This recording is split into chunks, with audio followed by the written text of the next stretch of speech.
today I'm in the studio for a newborn session with a little boy, and I'm kind of stepping out of my comfort zone, and I'm going to show you why.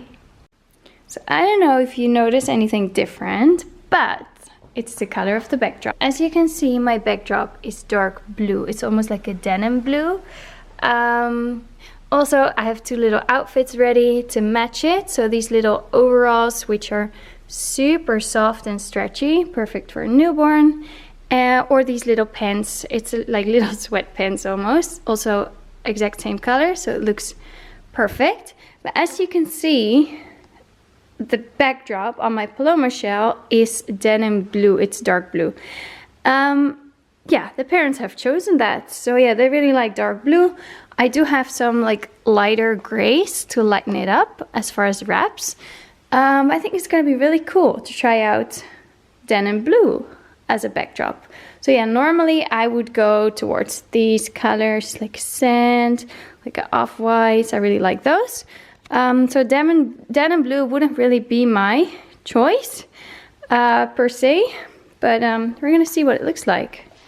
Yeah, so the thing with like darker colors is that they absorb more light. So I might have to photograph with a larger aperture, like 3.2 instead of 3.5, which is perfect. So I have one more stop of light in my photos, and they still look cute. Or I can crank up my ISO, which is no problem either. Normally I'm around 500, 640, so I could go up to like 800. The only thing is that if the baby has quite a light and pale skin, he might become too bright in the photos. Like he will look really white compared to the darker background. So normally I like light and airy in my photos. But maybe for this backdrop, the photos will turn out to be a bit more like moody and dark. That's okay. We're not going to do the whole session on the denim blue backdrop. We're going to go to the other decors as well, like the white flocati. I have the dark wood in the back, but then with like lighter colored backdrops. Here I have my other flocati. And I mean, I can still change the backdrop after a few photos. Like we're gonna start off with the denim blue. If he's asleep, we'll do some sleeping photos. If he's awake, we'll do some awake photos. And then I can always change the backdrop. So, but yeah, sometimes it's a little bit harder to photograph with a dark backdrop because you don't want to overexpose the skin of the baby.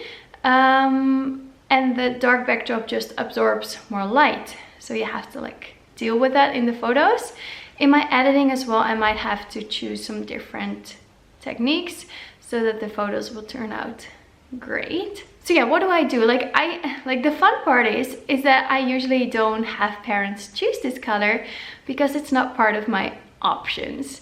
Like I have this backdrop, it's hanging, you know, together with my other backdrop, so I do have the options here in the studio. But yeah, like a few days before the newborn session, I sent the client some images, and they're grouped together in 4 or 5 different images. And I asked them what color scheme they love for their session. And it's usually to start with, so I know which backdrop I have already on the beanbag when they come in. And like the first image they see is a collection of images of babies on like an off-white backdrop.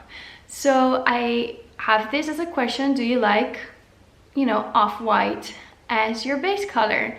And then underneath I again have an image consisting of different smaller images, and they all have like sand and earthy toned like props and backdrops.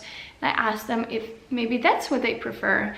Then I have an image consisting of smaller images with like blues and greens, but as you can see, the blues are light blue. So I don't even have dark blue in there.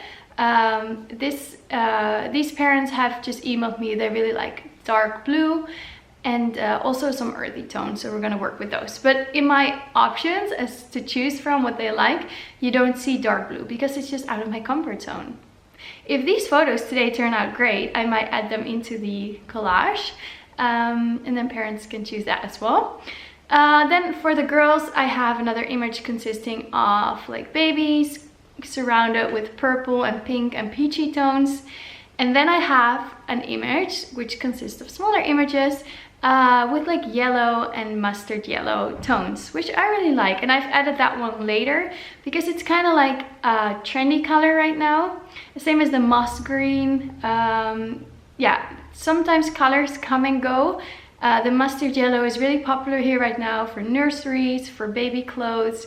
So yeah, I've added that one as well, and I really think it complements the baby's skin tone. Very often we use like some yellow because it's yeah, it just looks really pretty.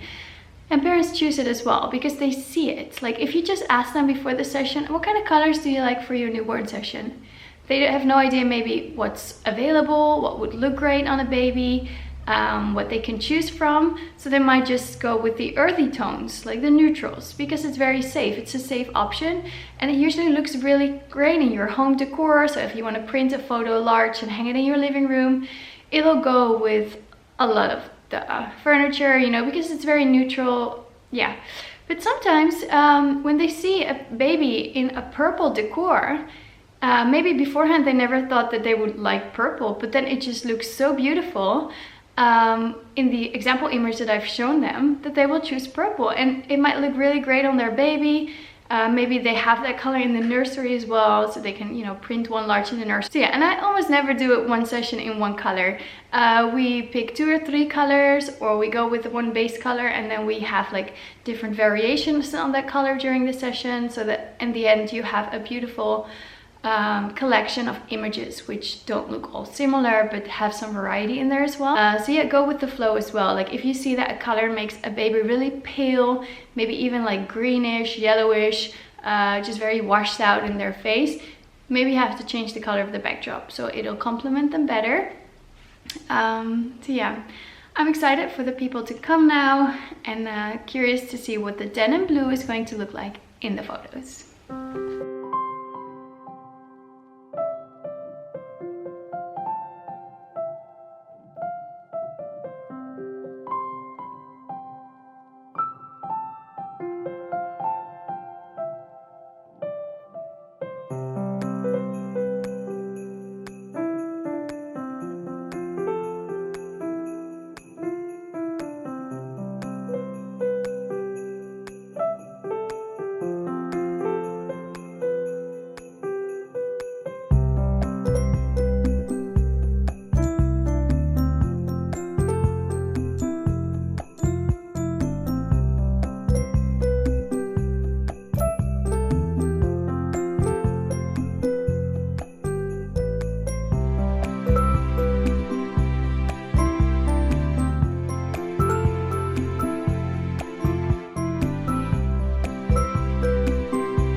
As you can see, we changed the backdrop after some photos on the dark blue, but not because the dark blue was not working. It was actually amazing. It looked so beautiful with his skin tone as well, and I'm standing in a very awkward position here. But anyway, so the dark blue was really beautiful. But yeah, we did the dark blue, and then we went to the bowl, and then we came back here, so I thought I could put on some sand color, and like, oh yeah, and the little suit that he was wearing, like the little jumpsuit, like onesie romper thing, looked so cute on him. I was afraid that it would be like too big, but because he was also very small, but it worked. It was really cute. So yeah, step out of your comfort zone sometimes as far as colors that you use during sessions. Try something different, and you'll be amazed, or it will look bad, and then hopefully you'll find out after a few photos and change it. So yeah, thank you so much for watching this video. I really hope you enjoyed it. Please like, subscribe, leave a comment. I'd love to read your comments, and then hopefully you'll see me in my next video, and I'll see you in the comments. So what is, maybe in the comments you can answer, what is a color that you never use because you just think it doesn't look good on photos, and maybe you want to try it now after today. red, one of those colors. I never use like red, but maybe it's cute as well. More like burgundy, maybe. Bright red, I don't know. But yeah, maybe step out of the comfort zone. So thank you, bye bye.